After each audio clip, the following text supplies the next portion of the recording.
बिस्मिल्लाहिर्रहमानिर्रहीम। ये कुछ अरसा कबल का एक वाक़या है। पुलिस इंस्पेक्टर जो अपने घर का वाहिद कफ़ील था, ट्रैफिक सिग्नल पर खड़ा ट्रैफिक कंट्रोल कर रहा था। उसकी मुकम्मल वीडियो हमारी ऑडियो के साथ साथ चलती रहेगी। चौक पर मौजूद ये पुलिस इंस्पेक्टर ट्रैफिक को बड़े ही भरपूर तरीके से कंट्रोल कर रहा था।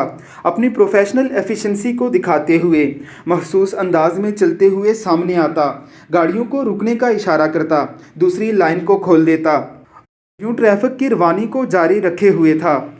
मामूल के मुताबिक ट्रैफिक पुलिस वाले को देखकर सामने वाली लाइन की गाड़ियां रुक जाती और यूं दूसरी लाइन चलने लगती।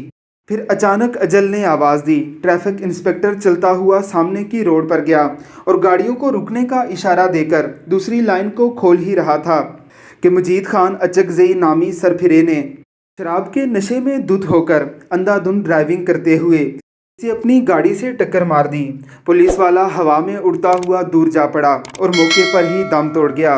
इस वाक़े की वीडियो सोशल मीडिया पर वायरल हुई तो पुलिस को भी मजबूरन इस पर कार्रवाई करते हुए मजीद खान अचकज़ई के खिलाफ मुकदमा दर्ज करना पड़ा। बड़े आदमी के लिए पाकिस्तान का कानून भी मुख्तलिफ है।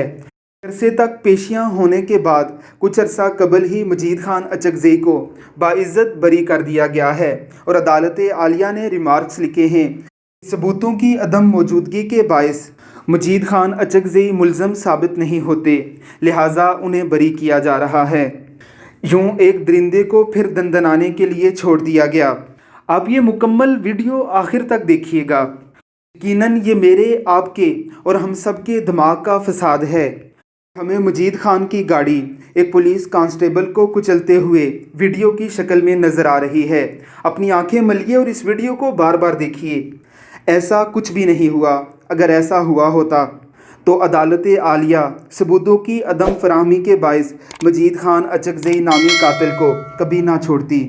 अल्लाह रब्बुल इज़्ज़त ही हम सब का हामी और नासिर हो। आमीन सुम आमीन।